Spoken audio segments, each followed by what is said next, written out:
preocupada por el tema de los disturbios. Particularmente vemos una manifestación liderada por el alcalde, al que durante el fin de semana atacaron su casa. Estamos hablando obviamente de esta ciudad francesa, donde los manifestantes durante este fin de semana, el edil Vincent Jeanbrun encabezó esta marcha junto a otros alcaldes, funcionarios de derecha. Después de la movilización aseguró en su discurso que hubo un ataque a la democracia. La casa del alcalde, recordemos, un alcalde conservador, fue asaltada, fue incendiada. Él no se encontraba al interior de la vivienda, pero sí estaban al interior de la vivienda su esposa, sus hijos, quienes finalmente terminaron con heridas leves. Y además de esto, también las manifestaciones disminuyeron, Andrés, en lo que fue seguramente una de las noches menos violentas desde que iniciaron las manifestaciones. Recordemos que habíamos tenido casi 1000 detenidos por día durante esas manifestaciones. Ahora estamos hablando de 160 detenidos desde el inicio de las protestas, al menos en las últimas horas. Vamos a repasar parte de las declaraciones que entregaba el alcalde, cuya casa fue atacada durante las últimas horas.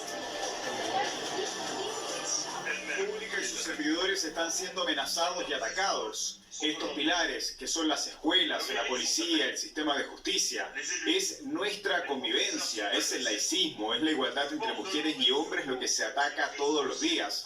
La verdad, es la democracia misma la que está bajo ataque.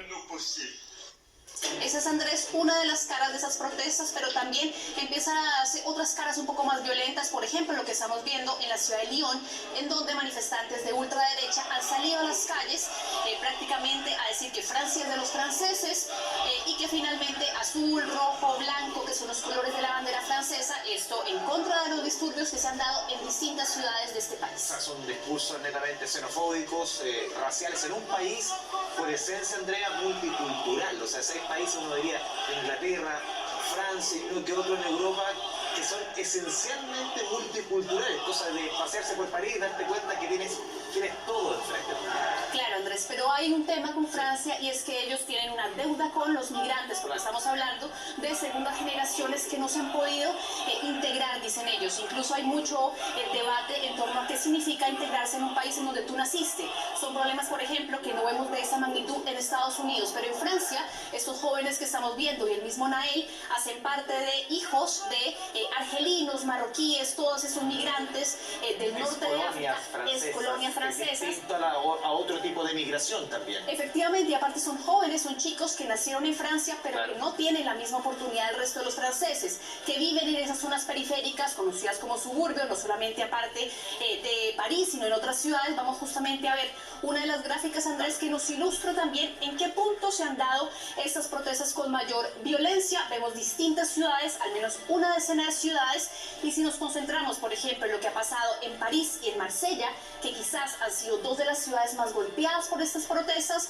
nos damos cuenta que realmente los disturbios no sacudían como tal los cascos históricos. Vimos algunas protestas, pero sí se concentraban, por ejemplo, en las zonas periféricas, en donde vive esta población con un nivel de ingresos dramáticamente inferior al que tienen los franceses, con un nivel también de violencia policial. Incluso hay cifras del 2017 en donde se dice que si es afro o si es árabe, un joven tiene un 50% más de probabilidades de ser detenido y abusado por la policía que si fuera un francés blanco, por decirlo de alguna forma. Y lo comentábamos la semana pasada, quizás viernes, jueves, los días más álgidos de protesta, en que claro, ha sido un año muy difícil para el gobierno de Macron, pero estas protestas puntualmente porque tienen ese condimento que señalas tú, que es muy distinto, por ejemplo, el tema de pensiones, que es una reforma del gobierno.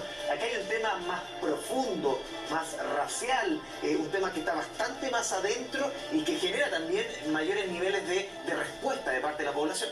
Claro, y finalmente la ONU lo que hacía en los últimos días era pedirle a Francia que solucionara de cierta forma un racismo que es sistémico, porque finalmente estos jóvenes son franceses. De hecho, hay un video en redes sociales donde se habla con una clase de jóvenes en donde dice, bueno, quienes nacieron en Francia, todos levantan la mano.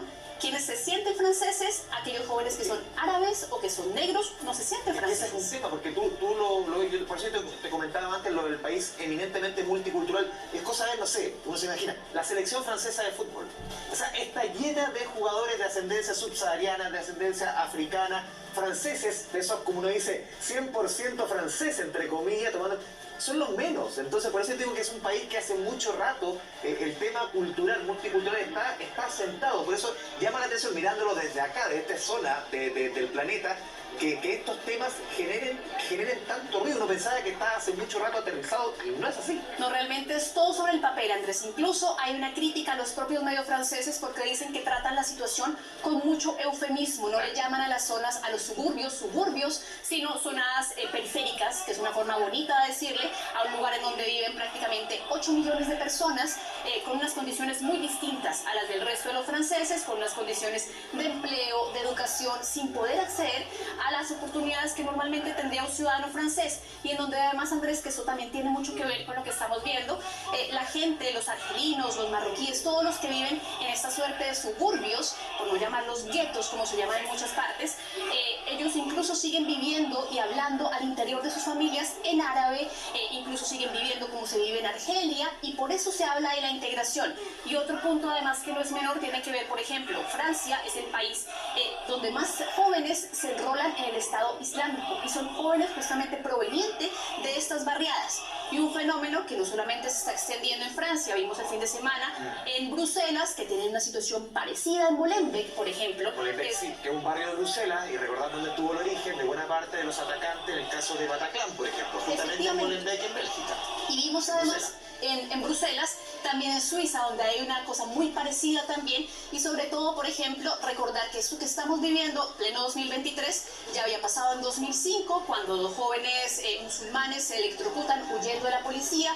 Tuvimos un episodio muy similar en 2017, en donde finalmente nos habla que esto es un tema sistémico en Francia, no es nuevo además. Y al menos durante esta jornada o las últimas horas empieza a bajar la intensidad de las protestas, pero finalmente se abre el debate sobre qué tan, digamos, integrados están estos jóvenes. Una tensión que no está tan soterrada como muchos pensaban. Efectivamente, y que no hay tanta interculturalidad como realmente se piensa. Vamos, Andrés, a otro punto de la información. Nos vamos a estar